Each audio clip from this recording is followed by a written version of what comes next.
هموطنان عزیز، امروز برای جمهوری تاجیکستان و مردم صلح‌پرور جهان روز تاریخی و خاطرمان می باشد. دیروز تشبث نو تاجیکستان تحت عنوان 10 ساله بین المللی آید به تحکیم صلح برای نسل‌های آینده سالهای 2027-2036 با قطعنامه مجمع عمومی سازمان ملل متحد قبول گردید. به مناسبت این رویداد تاریخی مردم صلح‌پرور کشور را صمیمانه تبریک میگویم. همچنین به همه کشورهای دوست، شریکان و سازمانهای بین المللی که پیشنهاد تاجیکستان را جانبداری کردند و به قبول این قطعنامه مهمی مجمع عمومی سازمان ملل متحد مساعدت نمودند، سپاس عمیق ابراز می‌نمایم.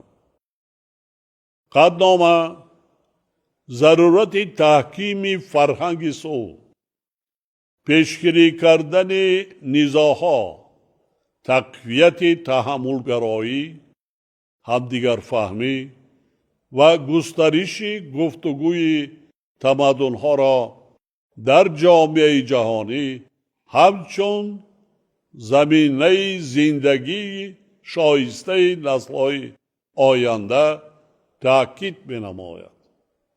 سند مذکور از همه دولت‌ها دعوت می‌نماید که در راه رسیدن به صلح پایدار و ارزگذاری به آن در همه سطح‌ها از عائله، جامعه، کشور و منطقه تا مناسبت‌های بین المللی تلاش ورزد.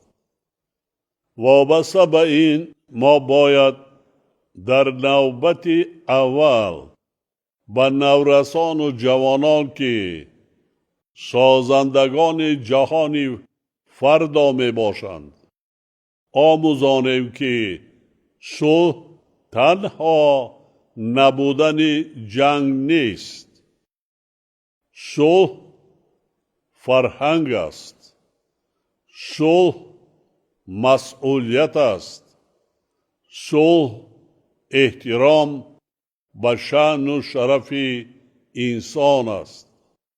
صلح تأمین نمودن عدالت و امکانیت‌های برابر برای همه انسانیت است. از این لحاظ سرنوشت نسل‌های آینده به تصمیم‌هایی که ما امروز می‌گیریم وابسته می‌باشد. ما وظیفه داریم از خود جهان به میراث گذاریم که در آن نسل‌های آینده انسانیت در فضای صلح و آرامی امکان همزیستی، رشد و همکاری را داشته باشند. در رابطه با این ما چنین میشماریم که حل همه گونه مشکلات جهانی تنها از راه مکالمه و همکاری سازنده امکان پذیر است. همدیاران گرامی، برای تاجیکستان موضوع صلح تنها یک مسئله روزنامه‌ای بین المللی نیست. مردم تاجیک در طول تاریخ چندین هزار ساله خود همچون میراثداران تمدن آریایی ارزش‌های همزیستی آسایشته، تحملگرایی و گفتگوی تمدنها را حفظ کردند و گرامی داشتند. باید گفت که کشور ما در سالهای اول استقلال با داشتن چنین ارزش‌های بزرگ میراثی به گرداب جنگ تحمیلی شهروندی کشیده شد. این جنگ به اقتصادیات و اجتماعیات و رشد عمومی دولتمان ضربه دهشتناک وارد کرد. ولی ما به شرافت خیرت ملی و فرهنگ صلح‌پرورانه مردممان توانستیم از ورطه جنگ رها یافته روند دولت سازی معاصر را آغاز نماییم. در نتیجه سعی و تلاش‌های زیاد، صلح و آرامی، ثبات سیاسی و وحدت ملی در دیار ما برقرار گردید و به پایه اساسی رشد من بعده کشور تبدیل یافت. یعنی صلح و آرامی و ثبات کامل سیاسی که امروز در کشور ما حکم فرماست و آسانی به دست ناآمده است. پیشرفت در همه ساحه‌های اقتصاد ملی، علم و معارف، تندرستی و فرهنگ و حفظ میراث تاریخی و فرهنگی، اینچنین نقش فعال در حل مسائل جهانی از جمله روزنامه بین المللی آب و حفظ پیریخ‌ها دستاوردهای می باشند که ما به آنها از برکت صلح و ثبات میسر گردیدیم. قابل ذکر است که سرچشمه پیشروی و تشبس‌های ما ارزش‌ها و عنعنه‌های دیرینه همزیستی آسایشته می باشد که در جامعه تاجیکان از زمانهای خیلی قدیم تشکل یافتند. سرزمینی که در مرز فرهنگ‌ها، زبان‌ها و عنعنه‌های گوناگون قرار داشت. در طول زمان با چهارراه‌های همزیستی و همکاری، تحملگرایی و ارزش‌گذاری به زبان و فرهنگ و عرف و عادت‌های همدیگر تبدیل یافت. محض همین میراث غنی فرهنگی که در دامن تمدن آریایی تشکل یافته است، امروز برای پیشبرد تشبس‌های صلح آفرین تاجیکستان در سطح بین المللی زمینه استوار فراهم آورده است. در این زمینه با ابتکار تاجیکستان و دستگیری کشورهای همفکر سال گذشته در کنفرانس جنرالی یونسکو قطعنامه استوانه کروش، اعلامیه ابتدایی حقوق بشر و گوناگون رنگی فرهنگی قبول گردید که از ریشه های عمیق تاریخی ارزش‌های صلح و همدیگر فهمی در تمدن باستانی اجداد ما گواهی می‌دهد. مسلم است که تاجیکان همچون ملت فرهنگی و دیگر مردمان فارسی زبان در رشد علم و معرفت و تمدن جهانی سهم سزاوار گذاشتند.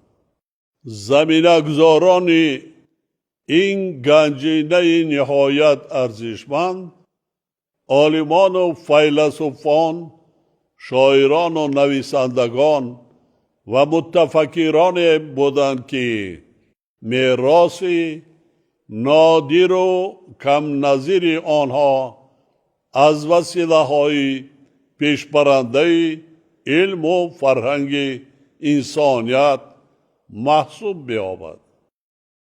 همدیاران گرامی، در این لحظه های خاطرمان ما و شما همچنین در عرفه باز یک جشن دیگر، روز وحدت ملی که یکی از بزرگترین دستاوردهای ملت تاجیک در دوران استقلال دولتی می باشد قرار داریم.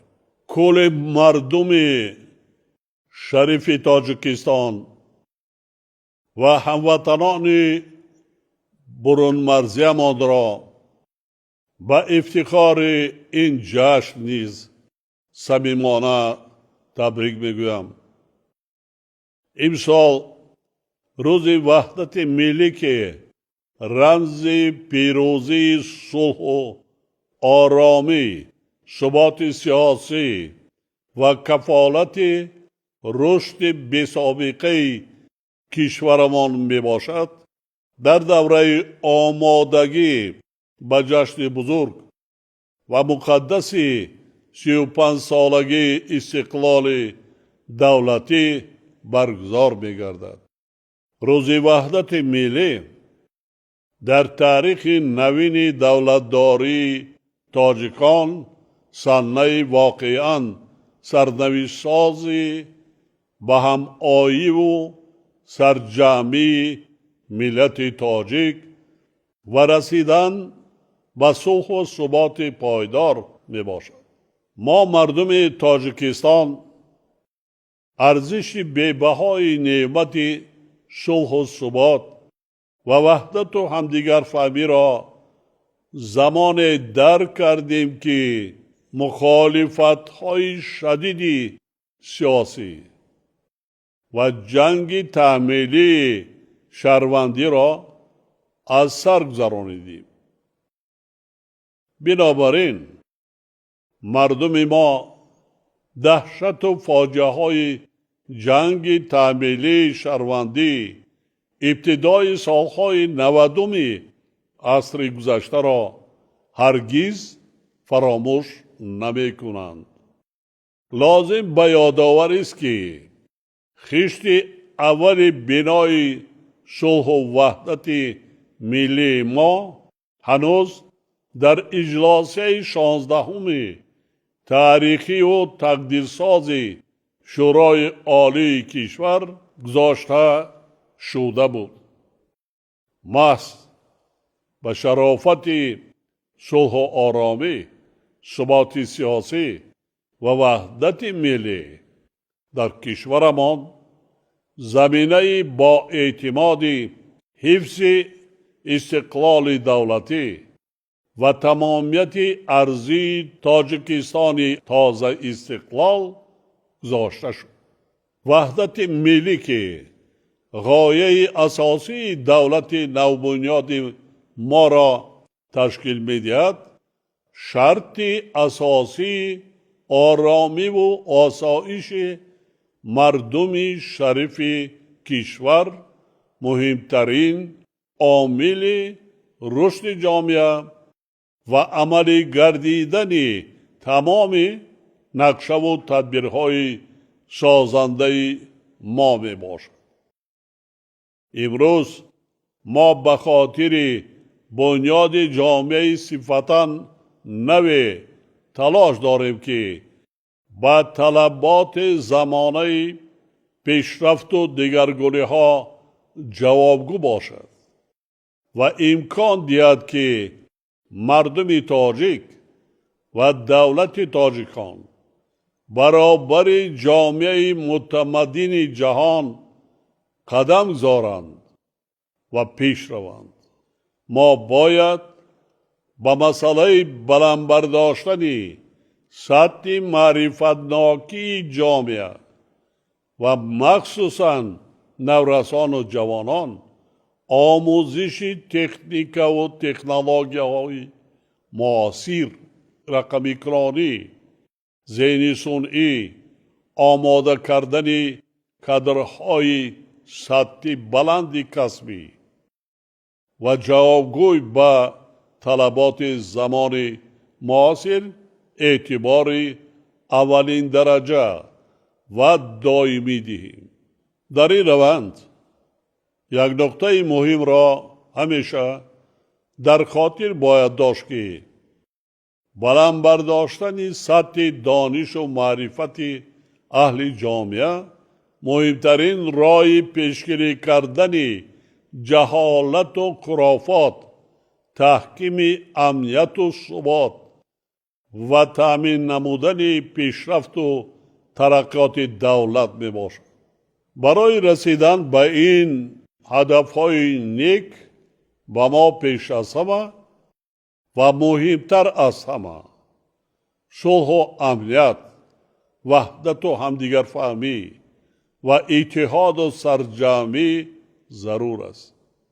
در رابطه با این تأکید میکنم که خصوصا در شرایط پر اختلاف و زود تغییر یابنده جهانی معاصر صلح و ثبات و همدیگر فهمی و همبستگی ملی اهمیت فوق‌العاده مهم دارد. قطعنامه مجمع عمومی سازمان ملل متحد تحت عنوان 10 ساله بین المللی عاید به تحکیم صلح برای نسل‌های آینده سالهای 2027 2036 ما را وادار می سازد که به آینده با مسئولیت بیشتر نظر کنیم. وظیفه ما از آن عبارت است که ارزش‌های صلح، تحملگرایی، فرهنگ مکالمه و احترام و گوناگون رنگی را به نسل‌های جوان میراث گذاریم. تنها در همین صورت ما می توانیم جامعه بنیاد نماییم که در آن صلح و ثبات کامل، امنیت و نیک احوالی انسان برای سالهای زیاد تأمین گردد. ما نیت داریم که سال آینده در عرفه 30 سالگی روز وحدت ملی با مقصد آغاز بخشیدن به 10 ساله بین المللی عاید به تحکیم صلح برای نسل‌های آینده سالهای 2027 2036 در همکاری با سازمان ملل متحد و کشورهای شریک در شهر دوشنبه کنفرانس بین المللی سطح بلند را برگزار نماییم.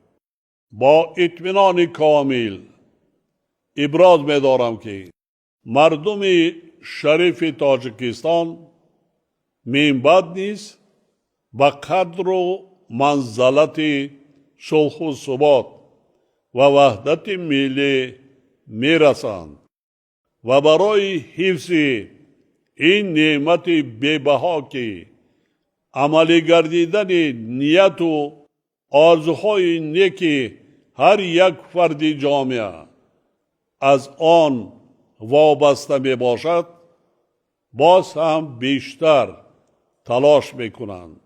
با امید آینده آباد و آسوده تاجیکستان عزیز، همه شما همدیاران گرامی و هموطنان برون مرزیمان را بار دیگر به افتخار قبول قطعنامه مجمع عمومی سازمان ملل متحد 10 ساله بین المللی آید به تحکیم صلح برای نسل‌های آینده سالهای 2027 2036 و جشن فرخنده روز وحدت ملی صمیمانه تبریک گفته به هر یک شما سلامتی و سعادت و روزگار آباد و آسوده آرزو می نمایم.